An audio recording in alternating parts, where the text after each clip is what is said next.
Iran మా దగ్గర ఏ అణుబాంబులు లేవు కానీ యురేనియాన్ని మేము శుద్ధి చేస్తున్నాం, నిదానంగా సెటరేట్ చేస్తున్నాం, వాస్తవానికి మేము కరెంటు కోసం అని చెప్పి ప్లాన్ చేసుకున్నాం, లేకపోతే కనుక ఫ్యాక్టరీల కోసం అని ప్లాన్ చేసుకున్నాం, అట్లాంటి వాటిని ఆపడానికి కుదరదు, మీరు దయచేసి సహకరించండి, అణువు నిరాయుధీకరణ ఒప్పందానికి మేము సిద్ధం, అణుబాంబులు చేసుకోమని చెబుతూనే ఓ పక్కన చర్చలు చేస్తూనే రెండో పక్కన తెలివిగా శుద్ధికి సంబంధించినటువంటి పూర్తి చేసేసాం, మేము అణుబాంబులు ఇప్పుడు సిద్ధం చేసుకున్నాం, 10 అణుబాంబులు తయారు చేయడానికి తగినటువంటి మెటీరియల్ ఉంది, కావాలంటే లెక్క చూసుకోండి అంటూ ఏదైతే అణ్వస్త్రాలను మోసుకెళ్ళగలిగినటువంటి క్షిపణులు ఇవన్నీ వీడియోలు తీసి చూపెడతా, ఇది మా దెబ్బ మా లెక్క అని చెప్పుకుంటూ వచ్చింది. అయితే దాన్ని ఇప్పుడు కొట్టింది ఇజ్రాయిల్.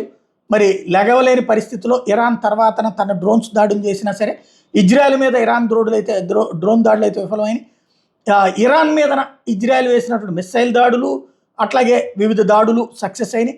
ఈ సందర్భంలో ఇజ్రాయెల్ దగ్గర భారీ ఎత్తున అణ్వస్త్రాలు ఉన్నాయి, వాటిని లేపేస్తాము అని చెప్పుకొచ్చినటువంటి ఇరాన్ ఆల్రెడీ రెడ్ ఫ్లాగ్ కూడా ఎగరేసిన నేపథ్యంలో టోటల్గా 90 న్యూక్లియర్ వార్ హెడ్స్ ఇజ్రాయెల్ దగ్గర ఉన్నాయి అన్నటువంటి దాన్ని అంతర్జాతీయ మీడియా హైలైట్ చేస్తోంది.